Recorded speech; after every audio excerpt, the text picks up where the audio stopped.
What is going on, everyone? Welcome back to the channel. I'm John with Wipeout P.D.R. and once again we are back here in the garage with another vehicle to work on today. It's been a while, but we're finally back. There's been some things going on. I was getting a new work vehicle, selling some cars and things like that. So it's been a while, but we're back at it. So I'll show you what we have. It is a brand new Ford Edge, and the customer stated that when they were driving down the road, something fell from a tree, I guess like one of those big walnuts or something like that, and hit them on the hood right there. So you can kind of see it's in there pretty good over the body line. It's a little high on this side here and even on this side. So I'm not really sure how we're going to tackle this. I don't know if we're going to put some glue on there and pull some of the deepness out first.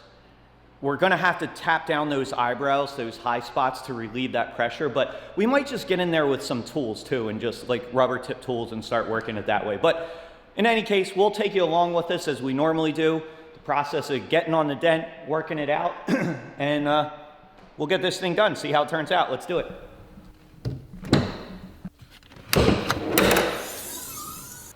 Okay, we got the hood open here, and as you can see, we have plenty of access in here. We have plenty of holes to get in to touch the dent. The dent is right there, so you can see plenty of access. We just might get in there with some rubber tip tools and just start working it that way.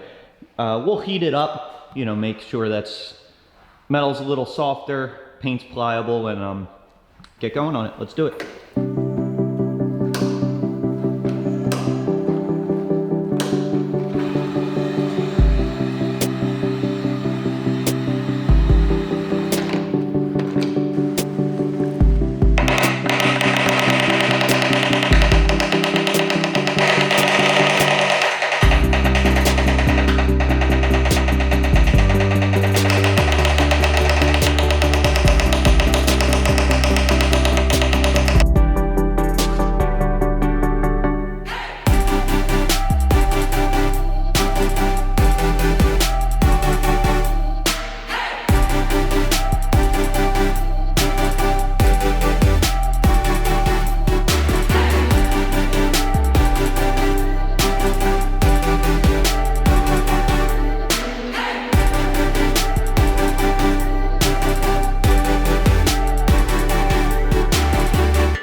We've been working with this for a little while. As you saw, it's coming up. I started off heating it up, putting some glue on there, getting out that deepness, trying to tap down some of those high spots, and it's working up nice. I'll show you the results so far. You can see it came out a lot better, but there's still a lot of work to do. A lot of high spots, a little low spots and things like that. And this is where, I mentioned this before in my videos, this is where that fine tuning comes into play. A lot of dent guys will, you know, work the dent like that, it looks good. The customer would probably be happy with that as well, but it's one of those things where the fine tuning and getting in all those little low spots and those tapping down the high spots really makes the panel look perfect, and that's what we're going for. If you're working for some car dealerships and things like that where it's kind of wholesale pricing, you know, you can get away with like doing a quick job. But to make the customer happy, to do it right, spend the time, fine tune everything, get in every little low spot, tap down those high spots, and make the panel look perfect. So that's what we're gonna do. This is where you spend most of the time. You know, you can start out getting out most of the deepness and making the panel look decent, but let's fine tune this, get this thing done, and move on to the next one. Let's do it.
So we're still working with this. It's coming out nice. I'm almost wondering if I didn't start with the glue, if it would have been better. I mentioned this again before in my videos. Sometimes when you start with the glue, it moves the metal around too much. And then you're always like kind of chasing it. That almost is what it felt like on this one, where I'm trying to pull out that deepness, but it's kind of just making high spots in the center of the dent, not really pulling out the center too much. And then you're kind of fighting it, tapping down that high mound and then trying to work the metal around it. I'll show you what we're at right now. So you can see it came out pretty good. Still a lot of fine tuning. There is like a pretty good high spot right here, which I didn't really notice. You can almost see it there. See how it's low in this area? That's because it's high up there. But it's getting there. I almost wish on this one I just started with a rubber tip tool and just started working it like normal. But we're getting there. We're gonna keep going on this. I'll try to get some good video of fine tuning in the little deep parts there. But we'll keep going, get this thing done. Let's do it.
right, we are all finished up. It came out great. I'm really happy with the results. It was a lot of fine tuning and working that metal. As I mentioned, I wish I just started with a rubber tip and just started working it slowly, tapping down the high spots and getting it out that way. I think the glue kind of messed me up there, slowed me down a little. But I'll show you the results here. You can see that body line is back to the way it was. It looks really good, everything polished out nice, fine-tuned everything. So I think the customer is going to be very happy with this. I'm really happy with the results. Hopefully you guys like the video, but we're all finished up with this one. We're gonna move on to the next one and we'll catch you next time.